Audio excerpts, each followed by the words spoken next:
তৃতীয় শ্রেণীর শিক্ষার্থীরা আসসালামু আলাইকুম। আজকে আমরা পড়ব তোমাদের প্রাথমিক বিজ্ঞান বইয়ের অধ্যায় 6 বস্তুর উপর বলের প্রভাব। ঠিক আছে, আমরা এই অধ্যায়ে এখন অনুশীলনীতে যাব, দেখব কী কী প্রশ্নোত্তর রয়েছে। এখানে রয়েছে প্রথমে শূন্যস্থান পূরণ। তাহলে দেখি আমরা শূন্যস্থানটিতে কী লেখা হয়েছে। পদার্থের আকৃতি শূন্যস্থানে হবে আকৃতি পরিবর্তনে বল প্রয়োগের প্রয়োজন হয়। এখানে বল সরিয়ে নিলে অনেক বস্তু তার আসল আকৃতিতে ফিরে যায়। তাহলে খালি ঘরে হবে বল গ্যাসের ওপর বল প্রয়োগে তার আকৃতি কমানো যায়। এখানে হবে আকৃতি। বল প্রয়োগের দুটি উপায় হলো টান ও ধাক্কা। ঠিক আছে,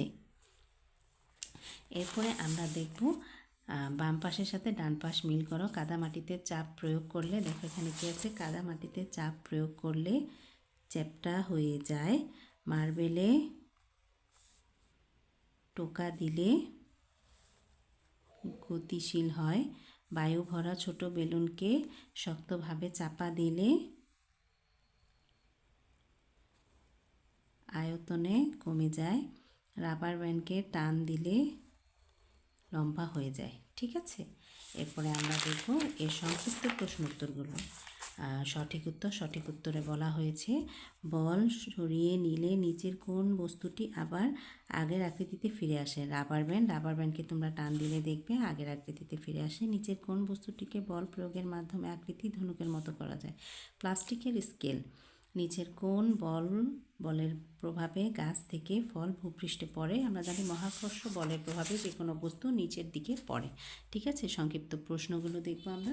সংক্ষিপ্ত প্রশ্নের উত্তরগুলো হলো বল প্রয়োগ করে কিভাবে পদার্থের আকার পরিবর্তন করা যায়।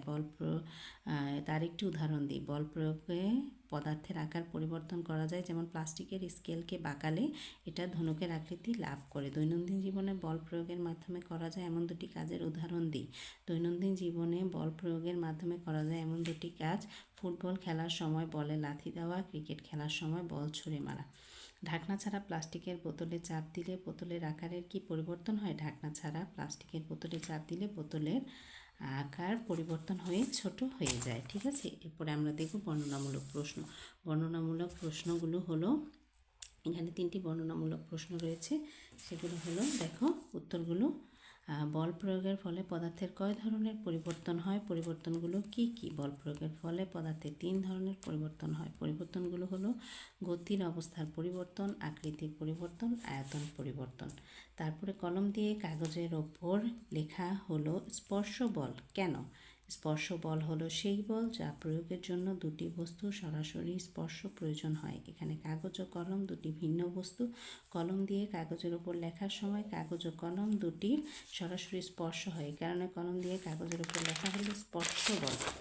তারপর আমরা 3 নম্বর প্রশ্ন দিব। একটি মুখ খোলা প্লাস্টিকের বোতলে হাত দিয়ে বল প্রয়োগ করলে বোতলের কি পরিবর্তন ঘটে এবং পরিবর্তনের কারণ কি। একটি মুখ খোলা প্লাস্টিকের বোতলে হাত দিয়ে বল প্রয়োগ করলে বোতলের আকারের পরিবর্তন ঘটে, সংকুচিত হয়ে যায়, কারণ মুখ খোলা প্লাস্টিকের বোতলের খোলা মুখ দিয়ে বায়ু বের হয়ে যায়, যার ফলে বোতলটি সংকুচিত বা চুপসে যায়। তো ছোট্ট বন্ধুরা, তোমরা আমার ভিডিওটি দেখে যদি ভালো লেগে থাকে অবশ্যই লাইক কমেন্ট করবে এবং আমার পরবর্তী ভিডিওর জন্য অপেক্ষা